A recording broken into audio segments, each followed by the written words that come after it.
Bienvenidos al podcast de economía e inversiones de Upside Capital. Revisaremos el rendimiento del mercado en Chile y el mundo y las principales noticias económicas y financieras que marcan la jornada.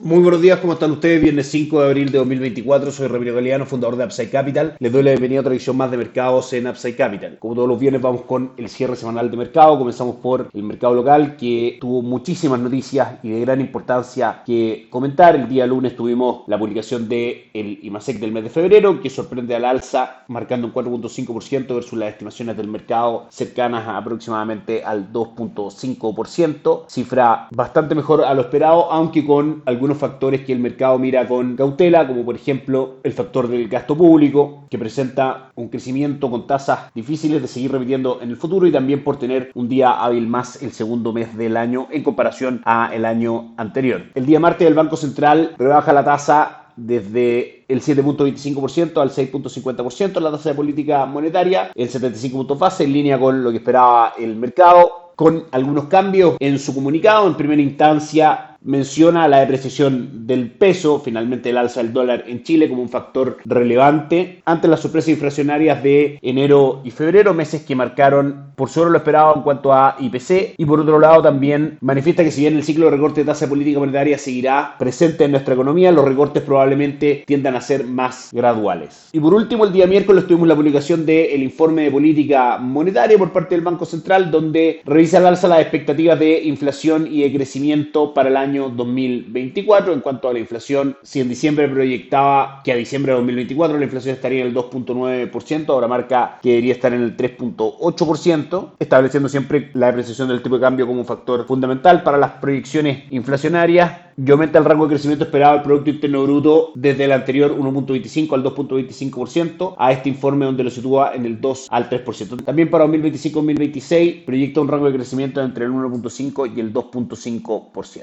Por supuesto, esto trae algunas consecuencias en las cotizaciones de los activos locales. Vamos a ver el dólar contra el peso chileno, que ayer siguió cayendo 13 pesos, prácticamente cerrando en 942, y hoy cotiza, luego de algunas cifras publicadas en Estados Unidos que comentaremos, en 951,50. Finalmente, durante la semana el dólar tuvo una apertura en 977, tocó máximos en 987, mínimos ayer en 939, y está cerrando la semana cotizando por arriba de 950, destacando el fuerte movimiento bajista durante la semana, amparado principalmente, como decíamos, en un impulso en las cotizaciones del peso chileno, dado que la tasa de política monetaria caería con menor velocidad respecto a lo que se esperaba, y eso fortalece, como decíamos, al peso chileno frente al dólar y hace que el dólar tienda a caer, junto también con otros factores bajistas para el dólar. Por ejemplo, las cotizaciones del cobre, que durante la semana presenta un alza de 4.19% desde prácticamente 4 dólares con 0,4 centavos hasta el precio actual de 4 dólares con 21 centavos. Como sabemos, la relación es inversa: si sube el cobre, el dólar en Chile tiende a caer. Confirma entonces dólar peso el soporte técnico en 937,70,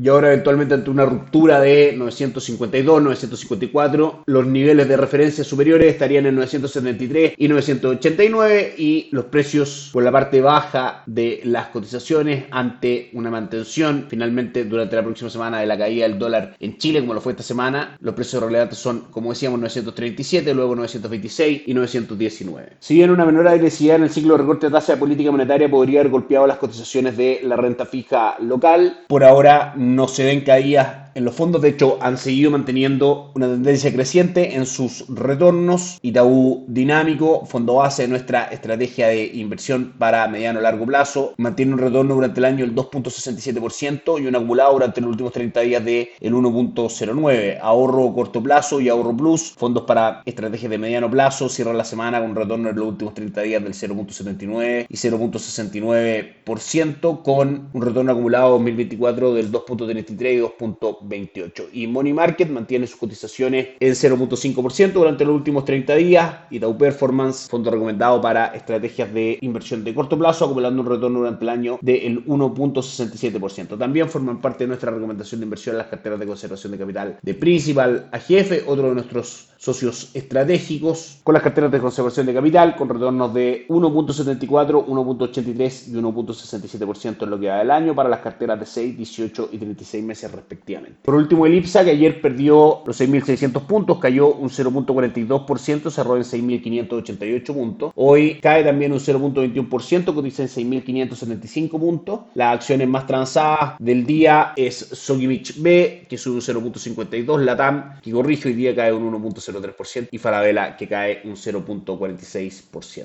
El índice mantiene un retorno durante el año del 6.31%, durante las últimas 52 semanas del 24.53%, y fondos que recomendamos, a través de los cuales damos acceso a nuestros clientes para sumar acciones locales a sus portafolios: Capitales Acciones Chilenas por parte de Principal AGF, Itaú Toesca Chile Equity a través de Itaú Administradora General de Fondos. Ayer los tres principales índices de Wall Street tuvieron caídas importantes. Dow Jones bajó un 1.35%, Nasdaq un 1.4% y S&P 500 un 1.23%, en una semana donde hemos tenido noticias mixtas para la economía norteamericana, aunque con datos de empleo publicados hoy muy por sobre lo esperado. El día lunes tuvimos lecturas del sector manufacturero de Estados Unidos, que marcó en zona de expansión 50.3 puntos, muy por sobre los 48.5 puntos que finalmente mostraba zona de contracción para el sector manufacturero en Estados Unidos. El día martes las ofertas de empleo marcaron prácticamente en línea con lo que el mercado esperaba: 8.756.000 contra 8.760.000. La creación de empleo en agrícola del sector privado superó las expectativas, marcando 184.000 nuevas plazas creadas por sobre las 148.000. Disminuyeron, pero se mantuvieron en sector de expansión las perspectivas para el sector de servicios de Estados Unidos. Ayer las peticiones semanales por subsidios de empleo levemente por sobre lo esperado, y finalmente hoy las noticias más relevantes de la semana: cifras oficiales del sector laboral en Estados Unidos. 0.3% crece el ingreso medio por hora, en línea con lo que el mercado esperaba. 303.000 puestos nuevos de trabajo crea Estados Unidos, por sobre los 212.000 que el mercado esperaba y sobre los 270.000 también reportados en el informe anterior. Y la tasa de desempleo, que el mes pasado había subido del 3.7 al 3.9%, este mes cae, nos referimos por supuesto a las mediciones del mes de marzo, al 3.8%. Vamos a ver la reacción de los mercados. Como es natural, la tasa del bono del tesoro sube entre 7 a 8 puntos hoy día, cotiza en el 4.37%, muy por sobre la apertura de la semana, que estuvo en el 4.20%. Mala semana para el bono del tesoro de Estados Unidos, que ante aumentos de la tasa de mercado, por supuesto, sabemos, se castiga el valor del bono en el mercado. El dólar index sube un 0.25% en respuesta a las cifras laborales de Estados Unidos, justificando también el alza que comentamos en el dólar en Chile. En Asia la jornada es negativa, con caídas de prácticamente el 2%, el Nikkei 225 de Japón, y leves caídas en el Hansen de Hong Kong del 0.01% y el índice de Shanghai del 0.18%. En Europa la jornada es negativa, con caídas importantes. El Eurostock 600 cae un 0.98%, el DAX alemán cae un 1.34%, y Estados Unidos reacciona bastante bien a las cifras laborales, celebrando finalmente el buen estado de su economía, con Dow Jones subiendo hoy día un 0.56%, S&P 500 un 0.86% y Nasdaq un 1.11%, obviando que finalmente datos de empleo tan sólidos siguen retrasando el ciclo de recorte de tasa de política monetaria en Estados Unidos, que por ahora, si nos vamos a las probabilidades que el mercado está mirando, que son respecto a un recorte de tasa en el mes de junio, se mantienen en el 55.8%. Que estén muy bien, tengan un buen fin de semana, nos encontramos el lunes.